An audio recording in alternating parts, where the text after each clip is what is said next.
Have you ever heard of a circular economy? It's where nothing gets thrown away and the most is made of the available resources. On a farm in Benin, they've been following this practice for 40 years.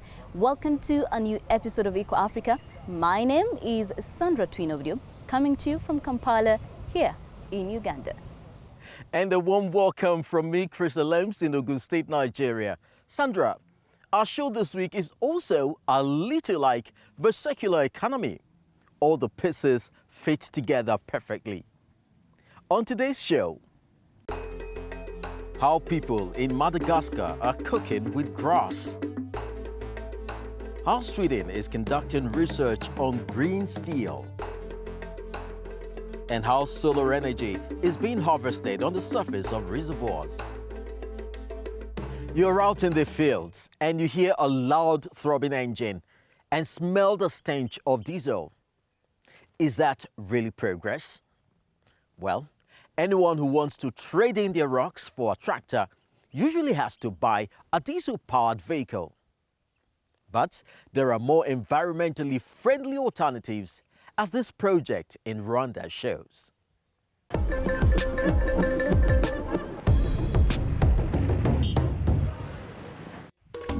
It's just a normal working day for members of the Dukore cooperative near Kigali. The villagers till their fields by hand.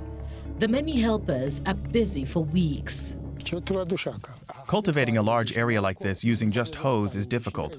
We do it because there's no other options. If we had a cultivation machine, we could produce more with less effort. There are a few tractors around, but often they're older vehicles that were no longer wanted in Europe. They tend to be noisy and dirty. Diesel is also not always available, and rising fuel costs mean that they are often economically unviable. From the outside, the solution looks remarkably similar. A 2.2-ton tractor with a 27 horsepower engine, but the motor is electrically powered. A German car maker developed this e-tractor prototype along with the University of Kigali and the GIZ German Development Agency. It's a converted diesel tractor into an electric tractor. You see, we just replaced the diesel engine with an electric motor and put the battery on top of that. And there you see the swapping desk. You see the second battery on this desk. And when you come in here, you can move it forth and back. And then with that, you can release the battery and shove it back and put the full battery on the tractor itself and can then resume working. The batteries are charged using solar energy. Solar electricity isn't just clean, it can also be used off-grid. Only half of Rwanda is actually connected to the grid.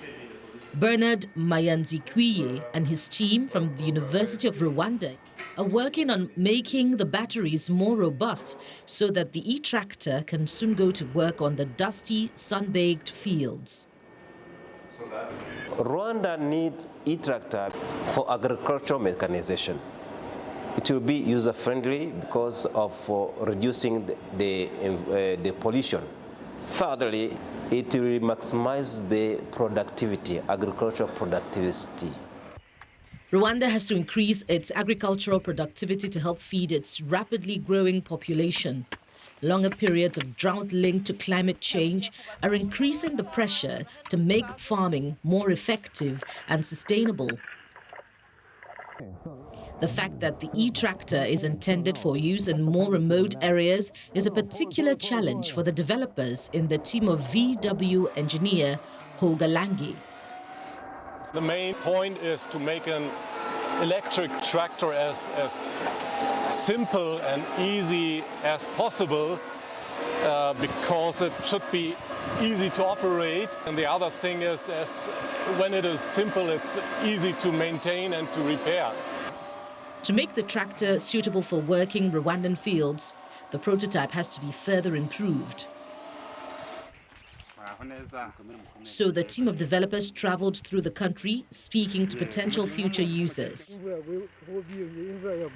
We want input how the tractor should be designed, what will be the tasks of those tractor, and we also want to take into account some other activities that can be done by that tractor. And ploughing isn't the only job the tractor should be able to tackle here in Rwanda. Productivity on farming areas can only be increased if other farming jobs can be automated as well. The developers are testing whether it can be harnessed to help irrigate the crops. Today we are testing the pump being operated on an electric tractor. So you can use it for cultivation using your plow, that could be a disc plow. Then you can also hook up a planter, 2-row, 4-row planter it can pull, then you can use it for planting. And then other tasks that we can use the e-tractor is for spraying, that is your crop protection for pests and diseases. All tasks that have been carried out manually up to now. Many farmers cannot imagine that the e-tractor is going to be ready anytime soon. But they do realize what a difference it might make. If there really is such a tractor and it's available to us, it will be seen as a liberator for farmers because we won't have to work so hard to get our work done. The e-tractor is going to be rolled out in 2024. The idea is that it will be purchased by an entire village rather than an individual farmer. Managed by a cooperative, the vehicle will make a lot of tasks easier. Don't forget to blink. We've just seen how solar panels help run electric tractors in Rwanda. But the sun can be harnessed on a much larger scale. Even if the sun doesn't shine as much in Europe, more and more countries there are investing in solar parks. That is right, Chris. In 2021, solar energy production in the European Union rose by 19%, but that's nowhere near enough to reach Europe's climate goals.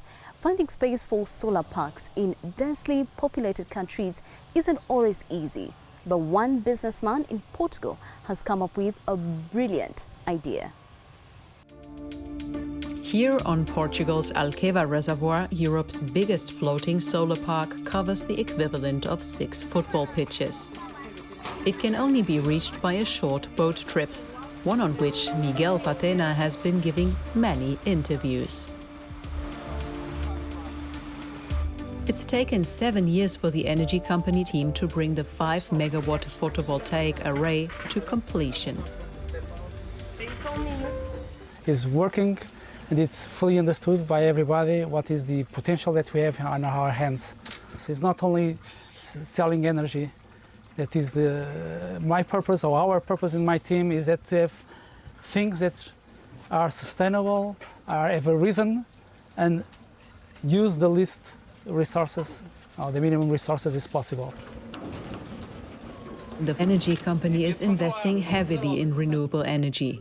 Solar currently only makes up 6% of the country's energy mix, but an advantage of floating solar parks is that they occupy spaces that could not be used otherwise. And being on water, energy production is more efficient than on land, as the panels don't heat up as much and are likely to last longer. The panels must be kept clean to produce as much energy as possible. The job requires a good sense of balance and patience. But eventually, robotic cleaners will take over the task. 1,500 local households receive clean energy from the system that's been financed mainly by Portugal's state energy provider EDP. There's a lot of potential, a lot of surfaces that can be used.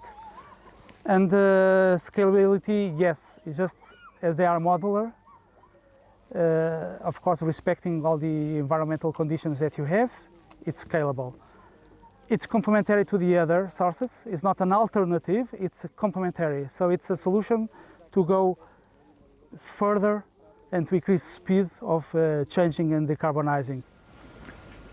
The array connects to the grid via the hydropower plant in the dam.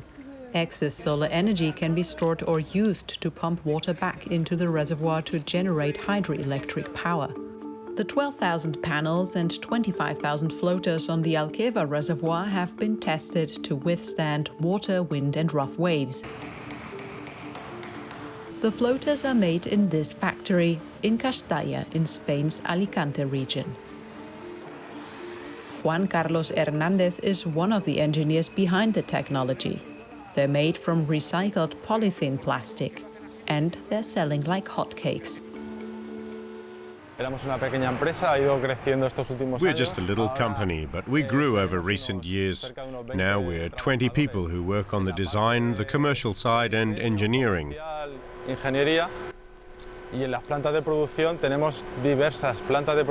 on the production sites, we're talking about 30 to 40 workers.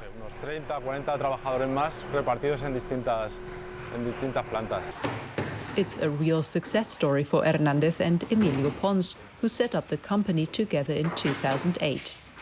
They're now adapting their floaters to other environments, such as sewage plants or agricultural waste facilities. The Alqueva array covers less than 1% of Europe's largest artificial lake, and EDP is planning a much bigger floating array on the lake as part of Portugal's push for 100% renewable energy by 2030. We established a benchmark in Portugal and an example to the world as well with our first project in a hydro dam, and then placed the benchmark in all utilities in the world, especially in Asia. Asia, they were very keen on these projects because they have large dams and also an important energy problem to solve. And they were ramped up exponentially with these type of projects. So we can expect to see many more of these floating solar parks around the world in future. From floating solar modules, we move to something heavy and extremely energy intensive to make. Still, every year in Europe, more than 150 million tons of steel are produced, emitted massive amounts of carbon dioxide. For each ton of steel, 1.7 tons of carbon dioxide are released. But the steel industry has an ambitious goal to become climate neutral by 2050. Now research has kicked into high gear. Here is an example from Sweden. It takes a lot of energy to make steel.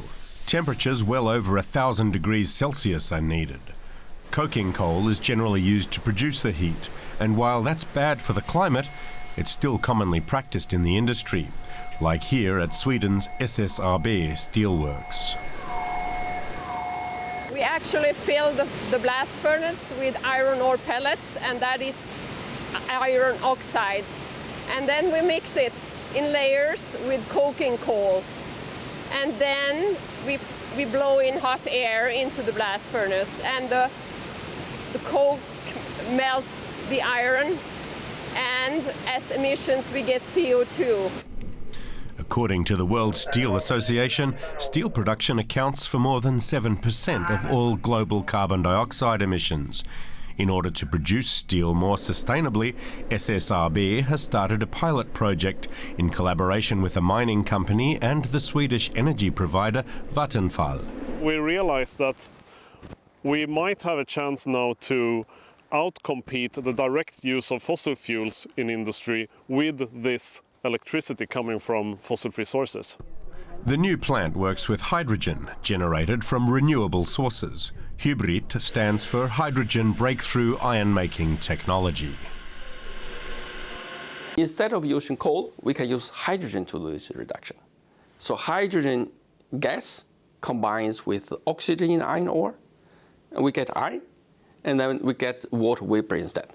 Water vapor can be condensed, recirculated, reused in the process. So that we really solve the root cause of carbon dioxide emission from steel making. Hybrid started operations a little more than a year ago, and tests are still ongoing. Only a few hundred tons of green steel have been produced so far. We're now working on the scale-up of this technology to make the first plant, what we call the demonstration plant, with a capacity of 1.35 million tons a year. And we hope to have that on stream by 2026. Attempting to go green is worth the effort for SSAB, say steel experts, because in Sweden, resources are still relatively cheap compared to those in other European countries, such as Germany.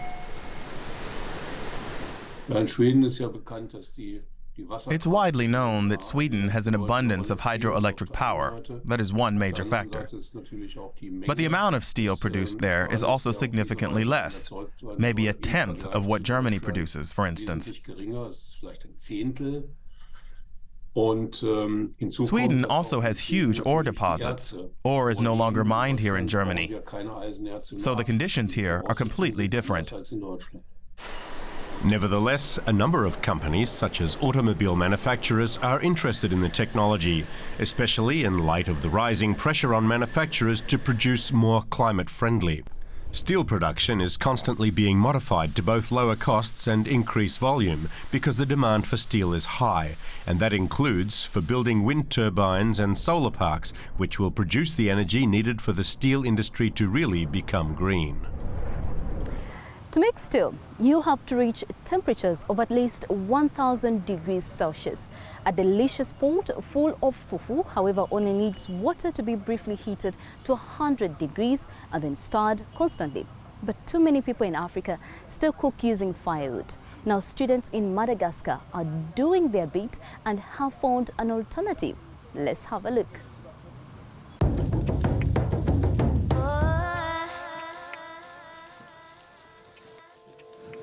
30 years ago, a forest stood on this now barren landscape. Just 10% of the natural forest cover remains in Madagascar. Deforestation is destroying the habitat of many species that are indigenous to the island. Huge numbers of trees are also burned down to make room for farmland. The practice is especially prevalent on the southern part of the island country. And ever more trees are cut down to make charcoal. Many of the island's residents cook on open fire grills.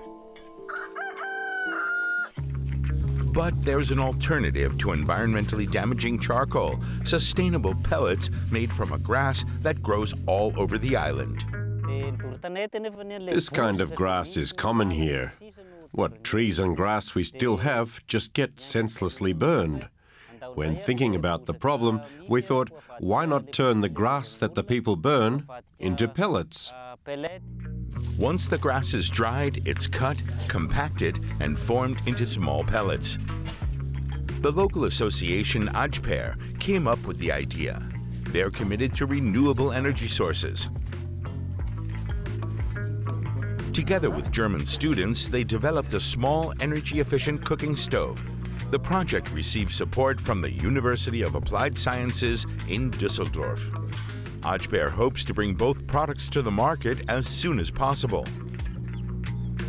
We are planning to make like a massive mass production of these pellets, and at the same time mass production of this specific stove that is compatible with this pellet.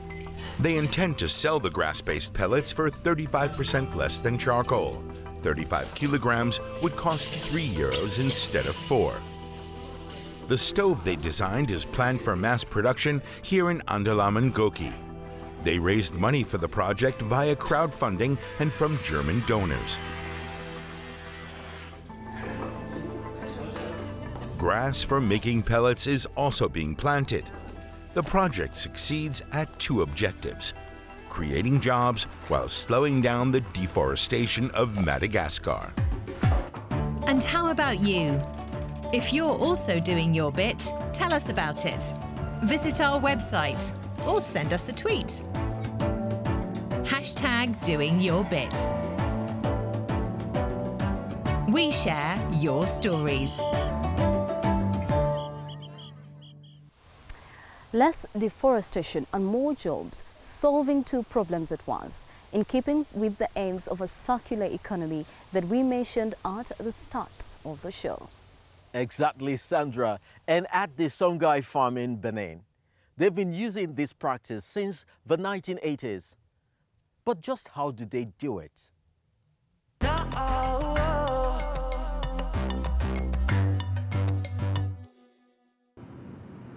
Everything's part of one big cycle at the Songhai Agricultural Center, which was founded nearly 40 years ago by Father Godfrey Nzamujo, a man with a mission.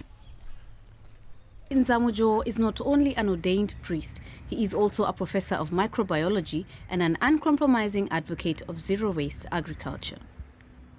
The conventional agriculture is inefficient, is expensive, is not affordable, killing the environment and impoverishing where it is being done. They are exporting wealth, importing poverty. He says the solution is circular food production, building an integrated agricultural system that recycles nutrients at every stage. The first Songhai Center was set up in Benin's capital, Porto Novo, in 1985. Several other African countries now have them too. All the waste flows into here. There are some microbes, microorganisms, good ones, that are recycling them, capturing the solar energy. That water is now powerful and rich. So we use that water now to irrigate. And take this one now, we can feed our animals. The purified water flows into Songhai's many fish farms, where catfish and tilapia feed on pellets produced on-site from the byproducts of cereal harvests. See, all this is wastewater, recycled, runoff water. Not a drop goes to waste. After passing through the fish farms, the water is infused with nutrient-rich manure and used to irrigate crops. We can grow rice 3 times a year, 6 tons per hectare, using the waste from the piggery, from the chicken, from any other thing here. They become immediately nutrients. If you look at the pawpaw there, the papaya, see, we water them with that one, you see how heavy it is. The best of the harvest is eaten on site, or it's sold to the community at nearby grocery stores, either in raw form or processed into nutritious products. The rest goes to feed the center's 4-legged friends.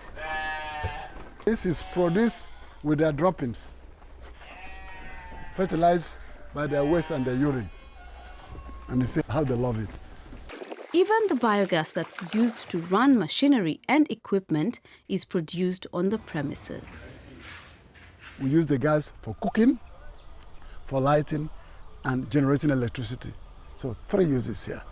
If every community can generate its own energy, it can power its development. The closed-loop system seems like an ecological paradise, but there's only so much that one patch of land can do. For Songhai to succeed in its mission of transforming African agriculture, they need to ensure that these green technologies proliferate. Core of Songhai is really training. We have these young people who stay for 18 months. On the average, every year, we are sending about 400 young people here going through this training. One of them is Anthony Alaribe. He came from neighboring Nigeria for a 6-month course on ecological animal and crop production. Because since I've been here, I've been able to meet people from Mali, Gabon, Senegal, and other Nigerians as well. The skills we get here is so unique. It's unlike the ones we've known before. When we're done with the program, I'll be going back to Nigeria to impact what I've learned. But not all of Songhai's trainees come from so far afield. Eliezer Jusu inherited this nearby palm oil plantation from his father. After graduating from Songhai's training program, he's been busy making it more eco-friendly. Take the oil palms, for example. Our parents were using a lot of chemical fertilizers. But thanks to our training, we now use manure as an organic fertilizer for our oil palms. That's allowed us to produce better crops in a greater capacity. That manure is supplied by Juso's rabbits and more than 3,000 chickens. And like Songhai, Juso funnels their waste into a biogas system of his own. While renewable, biogas is difficult to transport, so it's best used right where it's produced. But it is not a perfect fuel. Even Songhai acknowledges that. Burning methane still contributes to the atmosphere's greenhouse effect. That's partly why the center is switching to solar. Over 150 photovoltaic panels have been installed so far, and not only on the rooftops. These are solar panels.